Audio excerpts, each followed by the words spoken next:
Assalamualaikum warahmatullahi wabarakatuh. Bismillah, alhamdulillah, la hawla wa la quwata illa billah. Allahumma sholli ala sayyidina Muhammad wa ala ali sayyidina Muhammad. Amma ba'd.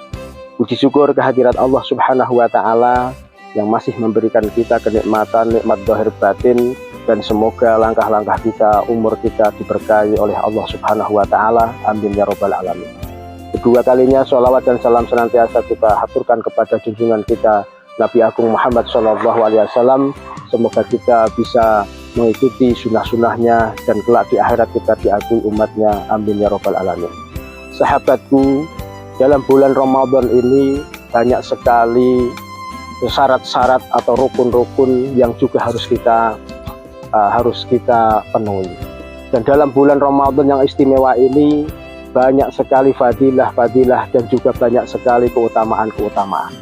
Pada kesempatan ini sedikit akan saya sampaikan berkaitan dengan puasa Ramadan ini. Ada yang dinamakan atau yang masuk dalam ibadah atau masuk dalam kesunahan adalah berbuka puasa. Sebagaimana keterangan liswa ini farhatani, farhatun hinna yuftiru wa farhatun hinna yulqa rabbahu. Artinya bagi orang yang berpuasa ada dua kebahagiaan. Satu, kebahagiaan ketika berbuka puasa, dan kebahagiaan kelak ketika berjumpa atau bertemu dengan Allah Subhanahu wa taala. Dalam berbuka ini banyak sekali fadilah atau keutamaan-keutamaan. Di antaranya adalah ada doa yang mustajab dalam waktu berbuka itu tadi. Makanya dalam keterangan di kitab Irsyadul Ibad diterangkan ketika seseorang itu berbuka puasa, Allah memberi doa yang sangat mustajab. Allah mengabulkan doa-doa bagi orang yang melakukan atau bagi orang yang sedang melakukan atau berbuka itu tadi. Di antaranya semua doa-doanya diistijabah atau dikabulkan oleh Allah Subhanahu wa taala. Ada yang dikabulkan di dunia dan ada yang ditunda dikabulkan nanti di akhirat. Di antara fadilah-fadilah dari berbuka puasa ada dua keterangan dalam kitab Irsyadul Ibad. Sahabat-sahabat semua, dalam keterangan tadi dijelaskan bagi orang yang berpuasa ada dua kebahagiaan. Kebahagiaan yang pertama, kebahagiaan ketika berbuka puasa, dan kedua, kebahagiaan ketika kelak di akhirat berjumpa atau bertemu dengan Allah Subhanahu wa taala. Tadi juga sudah saya jelaskan apa sih makna kebahagiaan itu tadi. Di antaranya adalah istijabahnya, mustajabnya doa ketika kita melakukan atau melaksanakan buka puasa.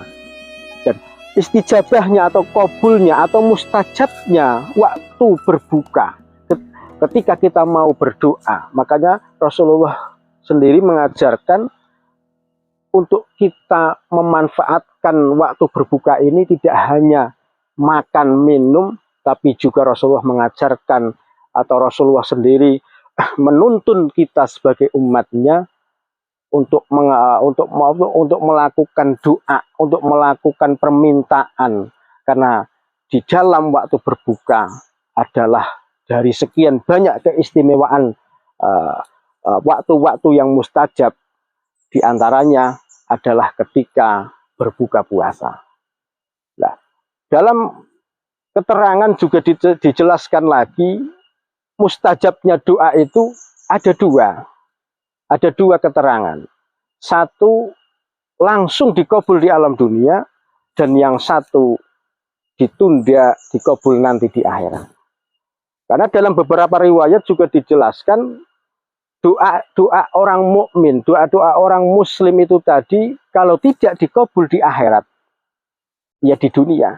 Kalau tidak langsung dikabul di alam dunia, ditunda doa-doanya kita itu tadi, doa-doa kita semua itu tadi ditunda, dikabulkan nanti di akhirat. Bahkan keterangan yang selanjutnya 99% itu doa dikabulkan di akhirat. Maka dari keterangan di atas sampai yang barusan saya sampaikan, bagaimana keistimewaan bagi orang yang berpuasa.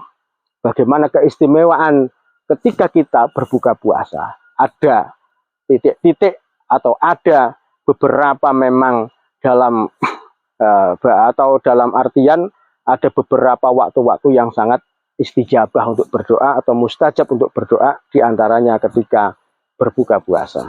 Sahabat-sahabat semua, tidak hanya tentang keutamaan berbuka puasa itu tadi, tidak hanya tentang fadilah berbuka puasa itu tadi, tapi juga ada sisi kesehatan. Bagaimana sisi kesehatan dalam berbuka puasa? Beberapa ulama menerangkan diantaranya jangan berlebihan makan, minum juga diatur, yang lebih baik minum putih dulu. Karena dalam organ tubuh kita ini banyak mengandung unsur-unsur.